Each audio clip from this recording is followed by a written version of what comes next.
Hello and नमस्ते everyone. सम्पूर्ण मेरो फेसबुक साथीहरूलाई नमस्ते छ। आज चाहिँ मैले मेरो कोरियामा मैले गर्ने कामको छोटो भिडियो बनाएको छु। फुल भिडियो म बनाएर युट्युबमा राख्ने नै छु। यो चाहिँ मेरो काम हो साथीहरू। कोरियाको काम कस्तो हुन्छ भनेर पनि हेर्नुहोस्। हुन त कम्पनी अनुसार अनि सेक्टर अनुसार काम फरक फरक प्रकारको फरक प्रकृतिको हुने गर्दछ। यो चाहिँ हाम्रो कम्पनीको काम हो। यसलाई चाहिँ डक्ट बनाउने कम्पनी हो हाम्रो चाहिँ। खासमा यस्तो ठुलो ठुलो मालहरू मेसिनले पेलेर आएकोलाई चाहिँ हामीले यसरी माङ्छीले यसरी हानेर छुरिप गर्ने भन्छ, जडान गर्नुपर्छ।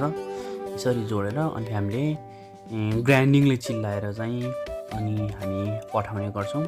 दिनमा 5 टन 11 टनको यस्तो गाडीहरू हुन्छ। त्यो गाडीहरू चाहिँ भरिने गरी हामीले चाहिँ सामानहरू तयार गरेर पठाउनु पर्ने हुन्छ। सबभन्दा पहिले बिहान उठेर काम गइसकेपछि त्यहाँ बोर्डमा लेखेको हुन्छ है, आज चाहिँ कुन माल जाने अनि कुन माल पठाउने भनेर। अनि त्यो अनुसार चाहिँ हामी सबै साथीभाइ मिलेर, हामी सबै नेपाली छौँ, एकअर्काले मिलेर आज चाहिँ अब यो सामान जाने रहेछ, त्यसैले अब यो सामान चाहिँ हामीले यसरी छिटो गर्नुपर्छ अनि तयार गरेर पठाउनुपर्छ है भनेर हामी सबै एकअर्कामा सल्लाह गर्छौँ। त्यसपछि हामी यसरी एकअर्कालाई सहयोग गर्दै मिलेर यसरी तयार गर्छौँ। यो चाहिँ मैले यसरी मान्छेले गरिसकेपछि अहिले चाहिँ ग्राइन्डिङ गरिराखेको छु। यसरी चाहिँ सामानहरू तयार गरेर पठाउने गर्दछौँ। कम्पनीको काम कम्पनी अनुसार साह्रो त हुन्छ।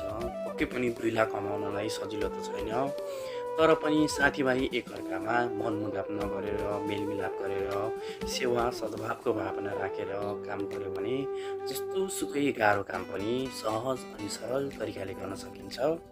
हाम्रो कम्पनीमा हामी नेपाली 8 जना दाजुभाइहरू छौँ।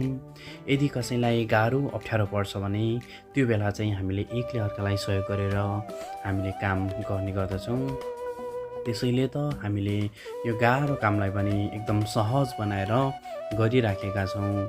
अनि यसरी हामी हप्ताभरि 6 दिन जति काम गर्छौँ। अनि बिदाको दिन आइतबारमा चाहिँ सबै दाजुभाइ मिलेर फुटबल खेल्न जाने, नयाँ ठाउँमा घुम्न जाने गर्ने गर्दछौँ। यो चाहिँ हाम्रो कोरियाको काम भयो साथीहरू।